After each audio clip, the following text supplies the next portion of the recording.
इस वक्त की बड़ी खबर पर सीधा नजर डालेंगे, जहां पर भारतीय जनता पार्टी प्रदेश कार्यकारिणी में बड़ा फैसला हुआ है। और इस बीच आपको बता दें कि 2 सितंबर को सचिवालय के घेराव की तैयारी है। विधानसभा सत्र में पंचायत चुनाव का मुद्दा भी उठेगा। बिजली दरों में बढ़ोतरी पर भी भारतीय जनता पार्टी जवाब मांगेगी।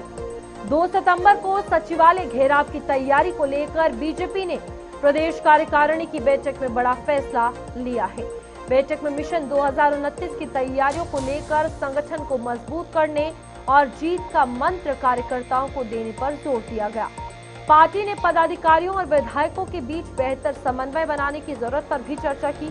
वहीं 21 सितंबर से शुरू होने जा रहे विधानसभा सत्र में पंचायत चुनाव, बिजली दरों में बढ़ोतरी, डेली वेजर्स और आउटसोर्स कर्मचारियों से जुड़े मुद्दे प्रमुखता से उठाने की रणनीति बनाई गई है। बीजेपी संगठन का फोकस सरकार की उपलब्धियों को जनता तक पहुंचाने के साथ साथ जमीनी स्तर पर संगठन को सक्रिय करने पर है।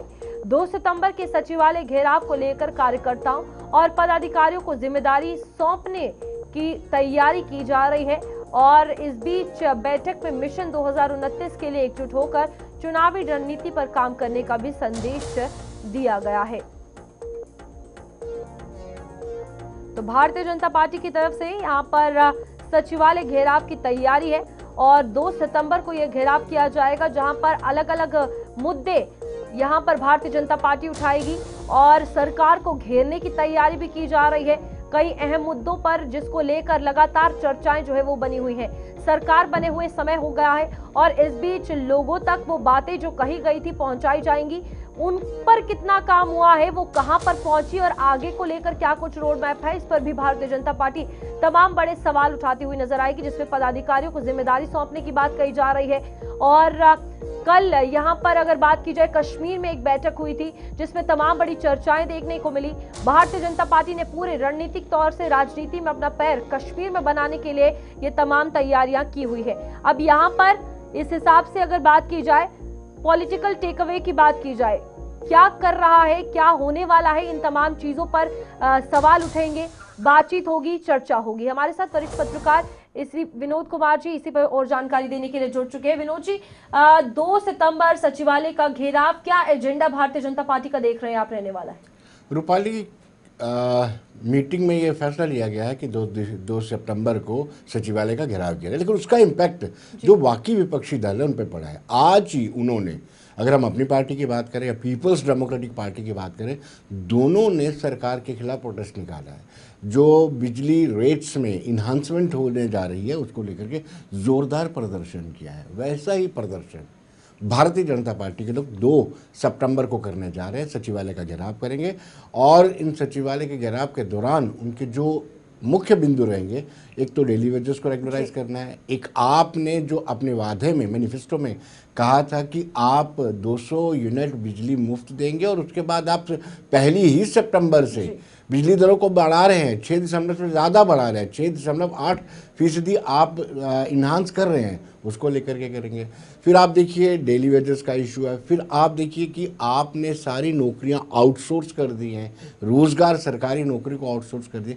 इन सब मुद्दों को लेकर के पंचायती चुनाव है, अर्बन लोकल बॉडीज़ के चुनाव पेंडिंग पड़े हुए हैं, डीडीसी बीडीसी के चुनाव पेंडिंग, उन पर कोई भी फैसला भी सरकार नहीं ले पा रही है। इसके चलते ये अवसर जो भारतीय जनता पार्टी को मिल गया है कि वो 2 सितंबर को इसका घेराव करेगी। बड़ी बात यह कि 1 सितंबर को जब रेट्स बढ़ेगा, लोगों में इसका रिएक्शन देखने को मिलेगा और 2 सितंबर को भारतीय जनता पार्टी सचिवालय। यहाँ पर नेशनल कॉन्फ्रेंस की सरकार को एक समय हो चुका है कि जब चीजें जो वादा की गई थी वो दे देनी चाहिए थी या उसको लेकर कोई कदम उठाने चाहिए थे। अब यहाँ पर जो कल कश्मीर में बैठक हुई है, अगर हम उसको लेकर भी चर्चा करें, भारतीय जनता पार्टी का इतना दमखम कश्मीर में नहीं है।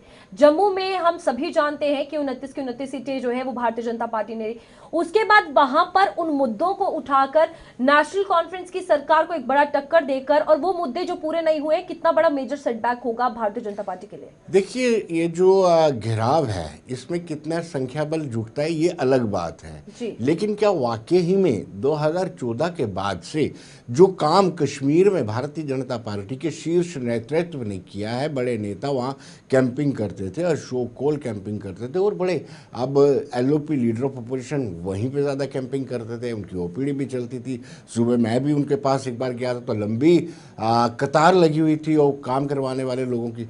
लेकिन अब देखना यह है कि 2 सितंबर को किस तरीके से सचिवालय के पास कितना संख्या बल वो ला सकते हैं, कितना काम 2014 से लेकर के 2026 तक आपने 2026 सितंबर 2 तक कितना काम किया, उसका आउटकम्स क्या है, ये आपको नज़र आएगा और पार्टी को अपना आईना उसी प्रदर्शन में दिख जाएगा कि कितना काम इन्होंने 2014 के बाद से संगठन के लिए किया है। मीनू जी, कितना हाई टाइम मानते हैं ये वो वक्त है कि सरकार जवाब दे? क्योंकि हम शुरुआती तौर पर ये उम्मीद जता रहे थे कि साल के अंत तक हो सकता है कि पंचायत चुनाव हो, जीडीसी हो या बीडीसी हो, इनका कहीं ना कहीं ऐलान होगा या बात कोई ना कोई सामने आएगी कि कब कराए जा रहे हैं, पर उस पर भी कोई जवाब नहीं है। अब ये वो समय आ चुका है कि सरकार को भी जवाब देना होगा, जनता भी ये जवाब मांग रही है। डेफिनेटली बार बार हम ये चर्चा करते हैं रूपाली, इसी स्टूडियो में बहुत बार हमने चर्चा की है कि पावर को डिसेंट्रलाइज किया जाना चाहिए, यानी सत्ता का विकेंद्रीकरण होना चाहिए। जब तक सत्ता का विकेंद्रीकरण नहीं होता है, एक आम वोटर को, एक आम नागरिक को ये नहीं लगता है कि मेरी भागीदारी है, मेरी हिस्सेदारी सरकार में है। जब आप पंचायत में होते हैं तो पंचायत के गांव के एक व्यक्ति को लगता है कि पंचायत जो फैसला ले रही है उसमें मेरा भी योगदान है। अब आपके पास ना तो अर्बन लोकल बॉडीज़ है, ना पंचायतें हैं, ना बीडीसी है, ना डीडीसी है। इस पर आपको चिंतन करना चाहिए, क्योंकि डेमोक्रेसी जब निचले स्तर पर जाती है, डेमोक्रेसी जब डिसेंट्रलाइज होती है, तभी असल में डेमोक्रेसी होती है। लेकिन अब मुझे लगता है आपने ठीक कहा कि सरकार को जवाब देना होगा कि चुनाव क्यों नहीं करवा पा रहे, क्योंकि इलेक्शन कमीशन, जो स्टेट इलेक्शन कमिश्नर हैं, उन्होंने शांत मन उन्होंने बार बार कहा है कि हमारी तैयारी कंप्लीट हो चुकी है, हमें नोट चाहिए तो सिर्फ और सिर्फ सरकार का। ठीक है विनोद जी, बहुत बहुत शुक्रिया आपका जानकारी देने के लिए। और इस बीच हम ये मान सकते हैं कि सरकार को कहीं ना कहीं दूसरों पर थोपने के बजाय अपना जवाब, अपना पक्ष जो है वो लोगों के आगे, जनता के आगे रखना होगा, ताकि आने वाले समय में 2029 की अगर बात करें तो एक बार फिर से वो इमेज जिसमें नेशनल कॉन्फ्रेंस की सरकार पिछली बार आई थी दोबारा से आ सके।